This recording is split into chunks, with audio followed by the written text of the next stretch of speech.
Hi everyone, welcome to the July 22nd edition of the TimeformUS Forecast. I'm David Aragona here with my usual co-host Craig Milkowski, and we are looking ahead to the feature race on Saturday at Monmouth Park, the Grade 1 Haskell being run. We're going to talk about the late pick, or I should say the all-stakes pick 4 sequence, races 9 through 12, that culminates in the Haskell, that major race of the summer season in New Jersey. And Craig, we've got a matchup of two nice three-year-olds, Taba coming back from the Kentucky Derby and the undefeated Jack Christopher stretching out in distance.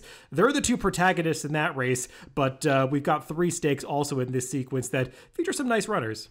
Yeah, we're definitely going to see some good horses run on Saturday. Unfortunately, they didn't do an all-stakes pick 5. I would have liked to seen the Monmouth Cup in this one, the mile and an eighth race for older horses, but that's not up to us, so we have to go with the sequence presented to us. And yeah, it looks like some good racing on Saturday. Yeah, like you, I was just kind of assuming that there wasn't all stakes pick 5 sequence. I kind of started a handicap and then I realized that doesn't exist. So we're going to talk about this $400,000 guaranteed 50-cent pick 4 that begins in race 9. That's the grade 3 matchmaker. It goes through race 10, the Molly Pitcher, race 11, the grade 1 United Nations, and like I said, ending in the Haskell.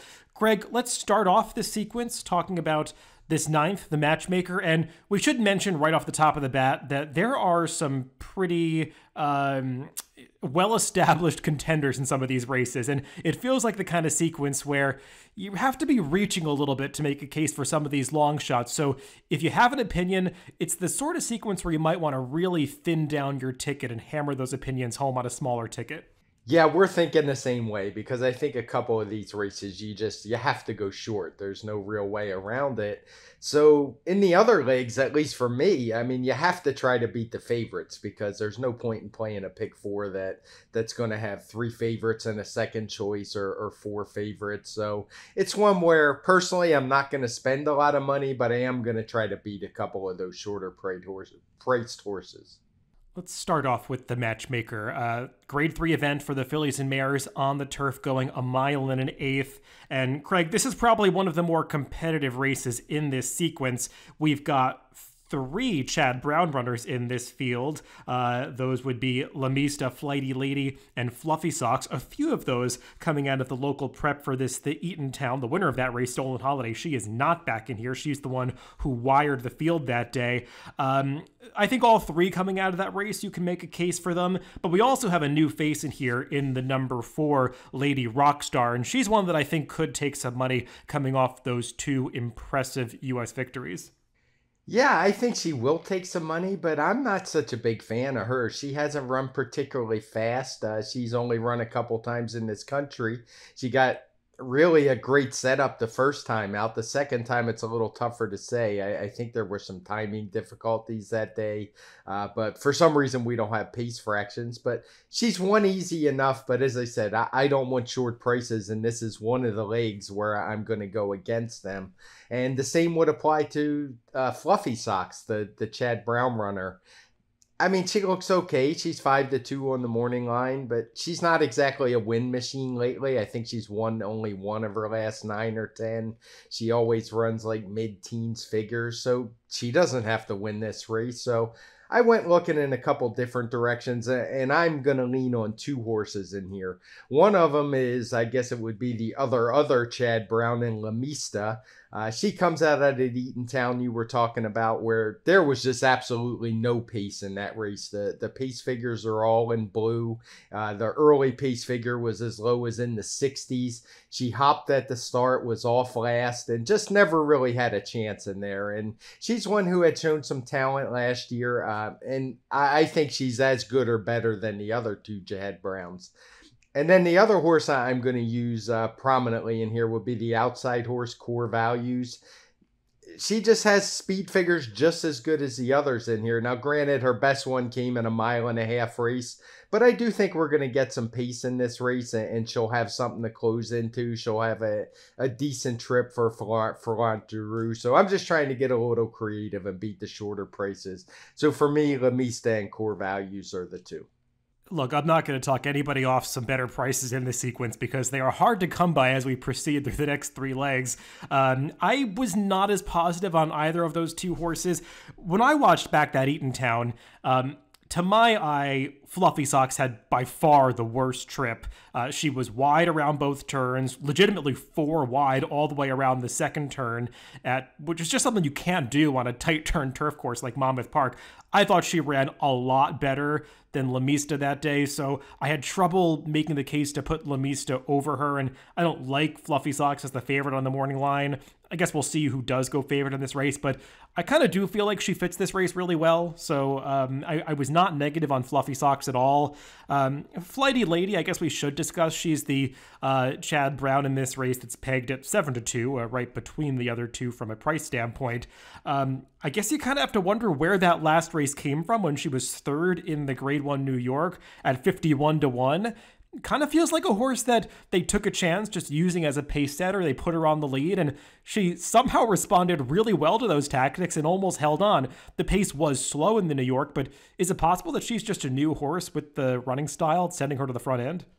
Yeah, I mean, it's certainly possible. I haven't seen that much talent from her. She'd run a good race back at Aqueduct, but that's always kind of a quirky turf course that doesn't often translate. So she's one. It's just, do I want to take 7-2 on her after she was 51-1 last time? Albeit obviously a much tougher race, but she didn't run a particularly fast race. And I just wonder about that New York Stakes, how strong it really was. We've seen Bleecker Street come back to run her typical race and not be competitive against a stronger field. So yeah, if she was 8 or 10-1, I'd take a shot with her, but not at the morning line she's listed at.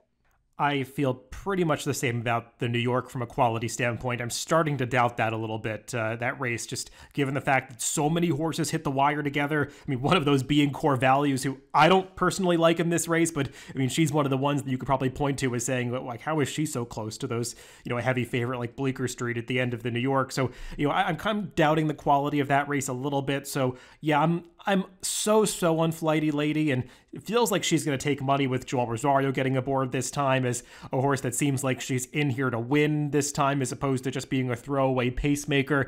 I just don't think she's as good as a horse like In Italian, who I kind of made that same case for in the Diana last week. I have to see a little more from Flighty Lady.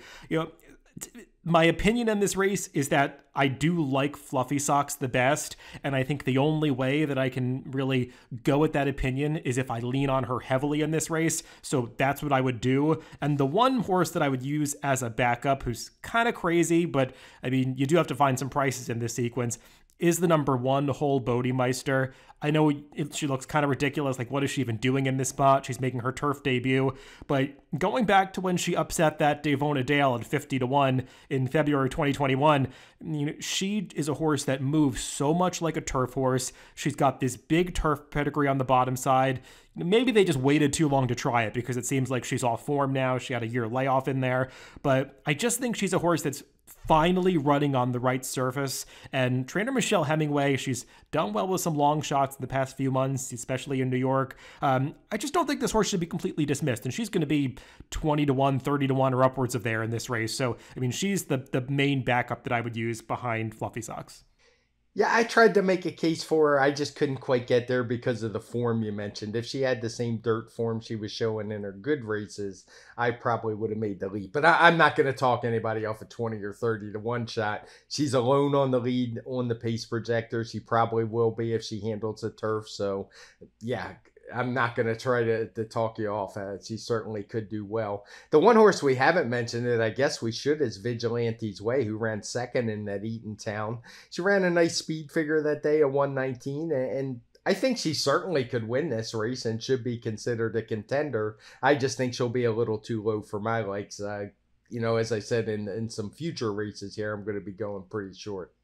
Yeah, I mean, I'm not going to be shocked when she does well in this race. It just seems like she's a horse that always shows up. She's just the picture of consistency, but she kind of has a couple of inexcusable losses recently. I mean, she was not supposed to lose as the 6-5 favorite two back, and I thought she got a much better trip than both of the Chad Brown runners in that Eatontown, Lamista and Fluffy Socks, both of whom were way more compromised by the pace than she was. So I was a little bit negative on her, especially if she's one of the ones that takes money in here. Let's move on to the next leg of this sequence. Race 10, the Grade 3 Molly Pitcher, staying with the fillies and mares, but moving over to the main track, going a mile and a 16th. And Craig, search results pegged at 3-2 on the morning line. Feels like she's a horse that has to go off at odds on in this race. I mean, she's just going to be really tough to beat if she runs back to anything close to her Ogden Phipps effort. Yeah, I don't see any way she'd be 3-2. They offer fixed odds at Monmouth Park. I don't have access to them. I would guarantee it's nowhere near 3-2 right now. Her effort in the Phipps was huge. I mean, there's no doubt about it. She dueled on the front end with Latruska. She put that one away, and she held on pretty gamely to only be beaten a couple lengths after opening up a few. This is a pretty substantial drop in class. There's no Clariers or Malathots in here, or Latruskas for that matter. So for me, she's going to be a single. I can see making a case for a couple others in here, but I just think she's going to be really tough to beat. I like that Chad Brown brings her back on what I guess is about 6 weeks rest by the time she comes back, because I do think that race probably took a little bit out of her, but him bringing her back fairly quickly by today's standards, I think is a really good sign. Yeah, I agree with that. And the mile and a 16th distance of this race, it really suits her. If they're going to try the two turns with her, I think this is better than the mile and an eighth that they might have otherwise chosen at Saratoga.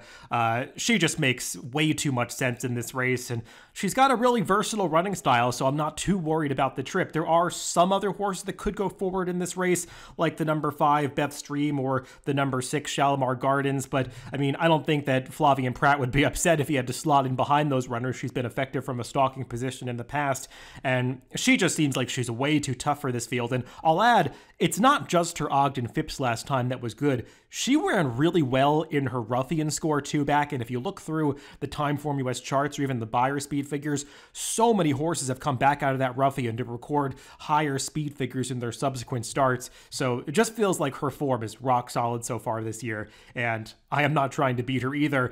Is there anybody else you'd even look at as a backup in this race, Craig, or you're just not interested in it from that standpoint? No, I'm not going to use anyone else. She would be a straight single for me. I mean, a horse like Bonnie South is the second choice on the morning line. I'm not sure how accurate that is. I think it'll be Army Wife, who's done a little bit more. Won at Thistledown last time out with a nice figure. Had some better credentials as a 3-year-old. But I just don't think she's in the same league as search results. I mean, it's easy to forget. She almost won the Kentucky Oaks last year. I mean, she is a pretty good filly.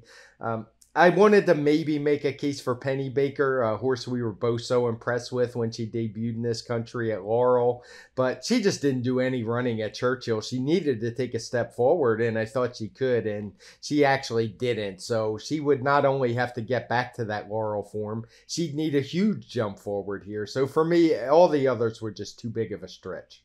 Yeah, I think that if search results is vulnerable to anybody in this race, it would not be Army Wife or Bonnie South. I think we've seen enough of them. We know what they are. I don't think they're beating search results. I think the two interesting alternatives would be Penny Baker, who you just mentioned. We agree about her. She was very impressive two back. Maybe the turn back to sprinting just wasn't the right move last time, because she does have tactical speed that she didn't get to use that day. And the other horse that I think would be a potential upsetter if you were looking in that direction at a bigger price would be the number 5 Beth Stream, a horse that I think could find herself on the lead in this race. She's just been really impressive in her victories against weaker at Gulfstream. Got beaten the slop last time, but I did think she ran the best race, and just feels like a horse that still has some upside, whereas, like I was saying, we've seen what Army Wife and Bonnie South are, and I don't think they're taking the kind of step forward that would be required to beat search results. But even though I'm mentioning a couple alternatives, I'm not even sure that I'd go that route in a pick 4 sequence, because it's hard to divert too much play away from search results when you think that she's that likely to win the race. Let's move on to the next leg of this sequence, race 11, starting off the grade 1 portion, the United Nations going 1 3/8 miles on the turf course. And Craig, we've got the top 3 finishers from the grade 1 Manhattan on Belmont Stakes Day, so clearly they have the class credentials to win a race like this. And when I was handicapping this one, I found it kind of hard to look past those 3. Yeah, me as well. But, I'm going to have to narrow it down a little bit, I think. And the one I'm going to narrow down is the horse that I know we both like a lot, Tribhuvan, who won last time, won that Manhattan Stakes going wire to wire. He won this race last year going wire to wire. But I think you might find things a little more tougher in here. Is there some other speed signed on? It's not really what I would say contender speed. They're both horses who are pretty big long shots, but they're both pretty quick in the 2 Carpenter's Call and the 9 Epic Bromance. At 1 3/8 miles, they can certainly keep up with Tribhuvan if the jockeys want to do so. So I think things are going to be a little tougher. I don't want 5-2 on him. So for me, it came down to Adhamo and Gufo. I don't really have a huge opinion between them, but I'm going to lean towards Adhamo. I'll probably use both of them. I don't need to single again after just singling in the last race, and I think both of them are legitimate. I think they're going to have some pace. I do prefer Adhamo because of the post position, and I still think we haven't seen the best of him, where we probably have from Gufo. We know what he is now. I still think if we're going to get a forward jump from one of them, it would be Adhamo. So he would be my A and Gufo like my B in here. Yeah, I agree with you about those 2 closers from the Manhattan. I think that Adhamo is the one that you probably want out of the race. He had to wait briefly in traffic at the top of the stretch. I don't want to characterize it as a poor trip because he really did have a lot of things go his way. He was saving ground most of the way. He had a little bit more forward position on Gufo, but he did have to wait behind a tiring runner as they were coming past the quarter pole, at which point Tribhuvan had already snuck away from the field and had opened up an insurmountable margin on them. But he was finishing well once Falvey and Pratt finally found a seam for him. I just haven't loved the way that Gufo has finished off his last couple of races in New York. He was supposed to win that Man Award 2 back and just couldn't get the job done over a long shot. And then last time out, to my eye, Adhamo was kind of pulling away from him at the end of the Manhattan. It's not like Gufo was really making up that much ground. So I don't know. I'm not that convinced about Gufo having taken a step forward this year. And Adhamo, like you were saying, he just feels like the one that has more upside. But I am not negative on Tribhuvan at all in this race. I think he's way the horse to beat, and I'm not really making a big effort to try to beat him in here.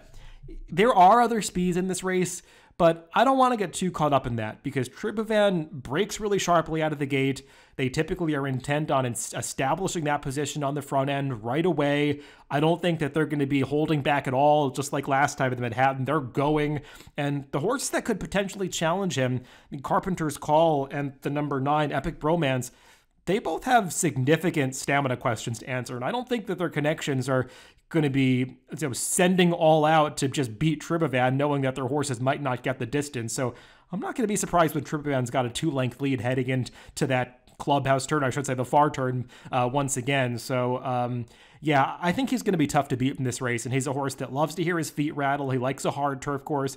I think he's probably going to get that at Monmouth on Saturday. So to me, he's just way the horse to beat in this spot, and I'm not trying to get too creative. I'm using Adhamo. Gufo, just not for me. If he wins this race, then I'm happy to be knocked out of the sequence. Yeah, I think Gufo was a little, people got a little excited when he came back and won that Pan American at Gulfstream.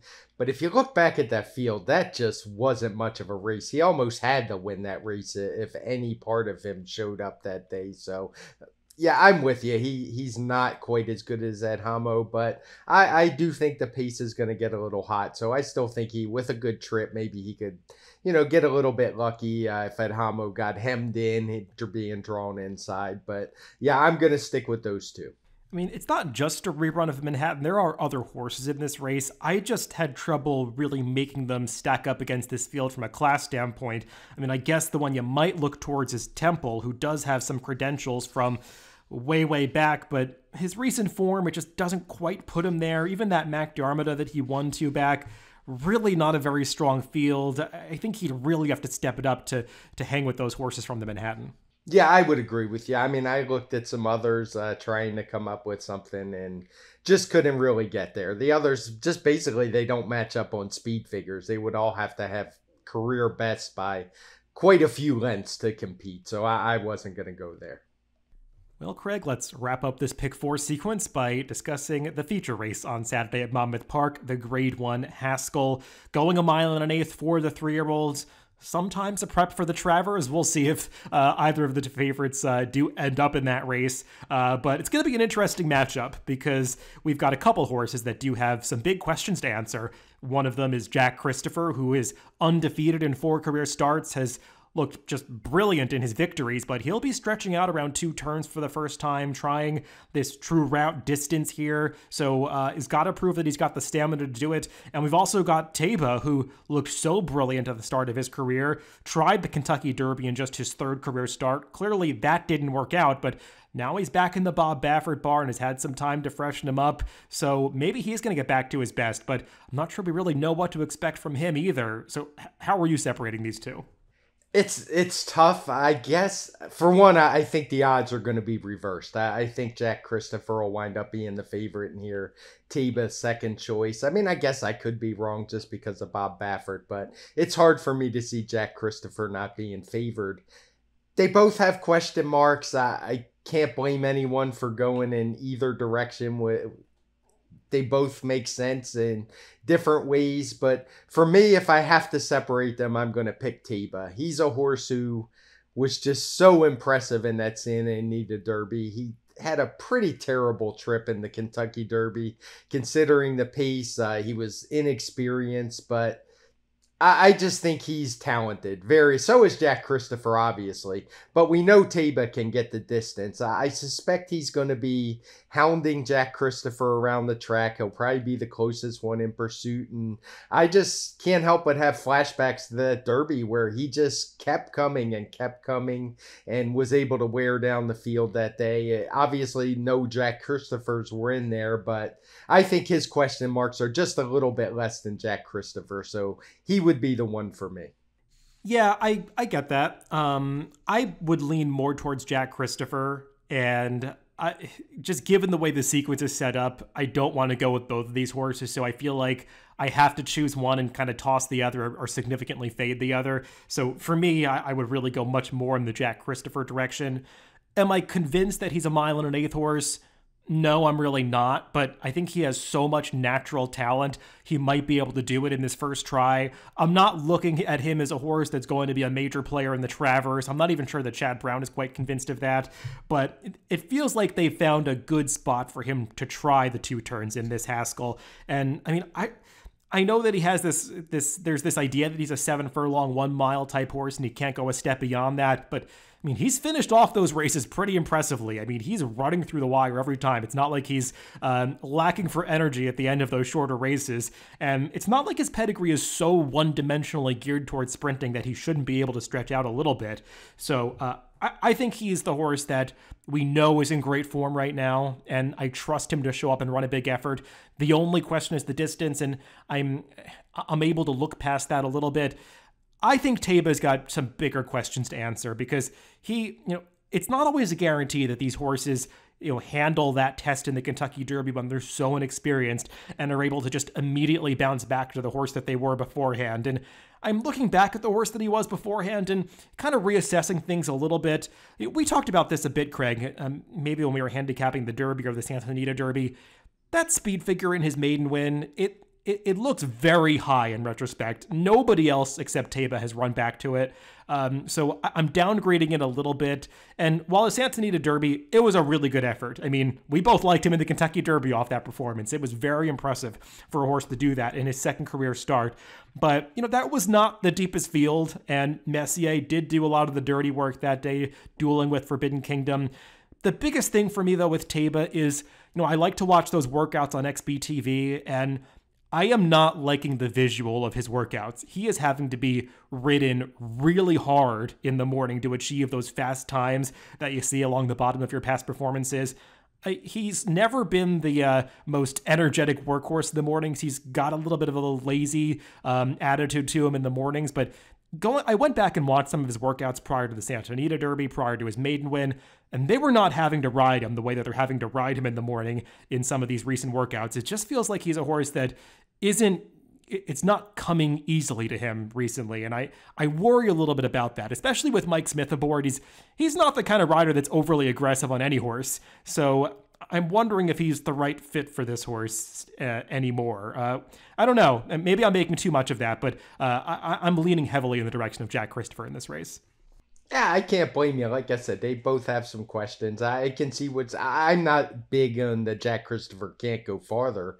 I think that he probably can. 1.125 might be pushing it, but I'm not going to be surprised if he wins. But it's just not a pick four where I want to spend a ton of money using two heavy favorites like these two will be. I did want to ask you, I mean, there are some other horses with some credentials in here. Cyberknife and White Abario both won big preps for the Derby. White Abario in Florida, Cyberknife in Arkansas. For me, of those two, I much prefer White Abario. I actually really liked his Ohio Derby.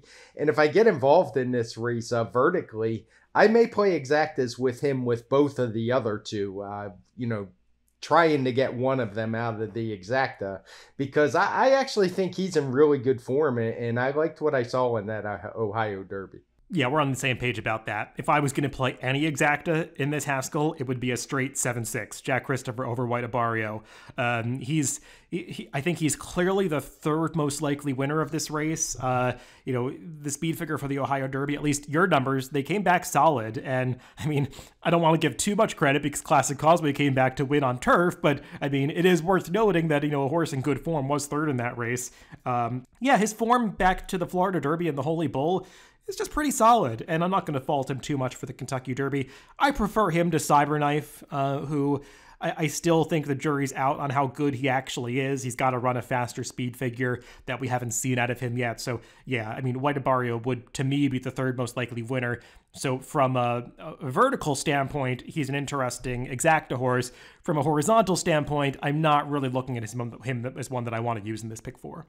Yeah, I agree. I'm not going to use him in the pick four. I will note that Ohio Derby, Barise also came back to win this week, the New York Derby at Finger Lakes, where he probably should have won, but he was like the second choice in there behind a Chad Brown horse and matched his speed figure that day. So it's looking like a pretty strong race.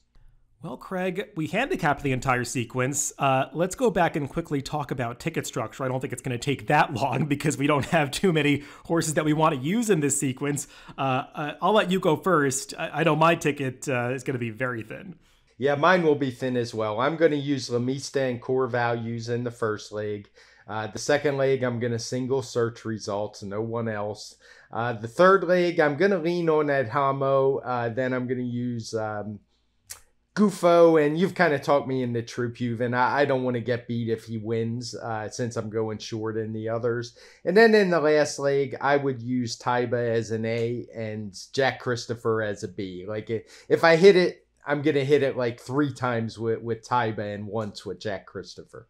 Yeah, I mean, my all A's ticket is going to be 1 by 1 by 2 by 1, I believe, or maybe even 1 by 1 by 1 by 1. I mean, I might actually elevate Tribuvan to the only A, depending on how I'm feeling about that. But yeah, for me, it's leaning heavily on Fluffy Socks in the matchmaker. Search results, basically a single. The 2 horses I want to use in the United Nations would be Tribuvan and Adhamo and nobody else. And I might lean a little bit on Tribuvan. I've got to see how that works out. And then Jack Christopher in the finale. My one backup that I would use at a big price is Whole Bodemeister in the matchmaker. I'd have a small amount going through her and obviously increasing the denomination quite a bit on Fluffy Socks. But that's it. I mean, if I'm right about it, I'm right about it. But I don't want to be spending a lot of money on horses that I'm just not that interested in. Yeah, I agree. If this thing pays a lot, it's going to be with horses I could have never come up with. So I'm going to stick with the horses I like, play a small ticket, play multiples on some of them, and, hope we catch 1 or 2 overlays and that the favorites I like come through.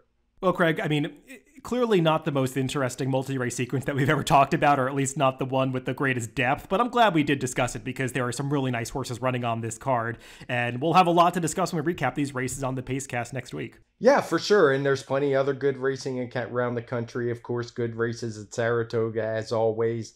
Del Mar opens this weekend. I was just diving into their opening day card, which is today as we record on Friday.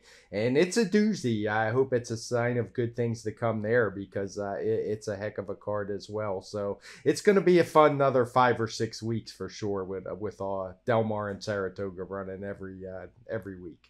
Definitely agree with that. Well, everybody, thanks for listening to the forecast this week. Remember that you can always catch these podcasts on DRF.com, Spotify, Apple Podcasts, and YouTube, wherever you get your podcasts. Just make sure to subscribe to the Daily Racing Form channel. Again, thanks for tuning in, and make sure to catch that TimeformUS Pacecast when we recap these races next Tuesday.